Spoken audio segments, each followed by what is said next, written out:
আসসালামু আলাইকুম প্রিয় শিক্ষার্থীবৃন্দ, আশা করি সবাই ভালো আছেন। আমি আজকে আপনাদেরকে যে বিষয়টা নিয়ে আলোচনার জন্য হাজির হচ্ছি সেটা হচ্ছে অর্থাৎ কোভিড-19 অতিমারির কারণে মাধ্যমিক ও উচ্চশিক্ষা অধিদপ্তর কর্তৃক প্রকাশিত অ্যাসাইনমেন্ট। তো আপনারা অ্যাসাইনমেন্ট করতে হলে প্রধান মূল যে বিষয়টা সেটা হচ্ছে কভার পেজ।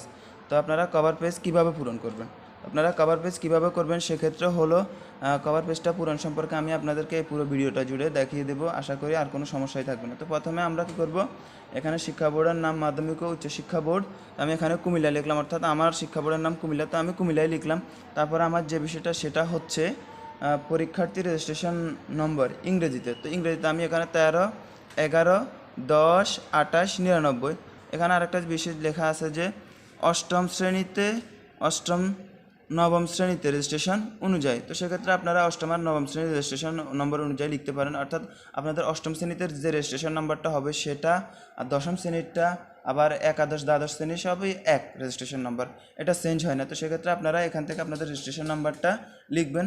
তো লেখার পরে তারপর যে বিষয়টা সেটা হচ্ছে পরীক্ষার্থীর নাম ইংরেজি ক্যাপিটাল লেটারে। তো ইংরেজি ক্যাপিটাল লেটারে আপনারা হুবহু আপনাদের অর্থাৎ আপনাদের প্রবেশপত্র থেকে দেখে আপনাদের নামটি এখানে লিখতে হবে। তো লেখার পর ক্যাপিটাল লেখার এসএসসি দাখিল সনদ অনুযায়ী, অর্থাৎ আপনাদের সার্টিফিকেট অনুযায়ী লিখতে হবে বা নম্বরপত্র অনুযায়ী। তারপরে যে বিষয়টা সেটা হচ্ছে পরীক্ষার্থীর পিতার নাম, আমি লিখলাম এমডি রহিম, অর্থাৎ হুবহু সনদ দেখে।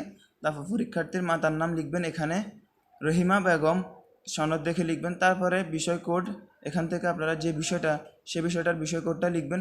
তারপরে অ্যাসাইনমেন্ট ক্রমিক নং, তো ইংরেজিতে এখানে আমি লিখলাম নাম্বার 1 অ্যাসাইনমেন্ট, এটা প্রথম অ্যাসাইনমেন্টের নমুনার উপর ভিত্তি করে আমি করেছি। তারপরে সেটা হলো অ্যাসাইনমেন্টের শিরোনামটা এখানে লিখবেন আপনারা।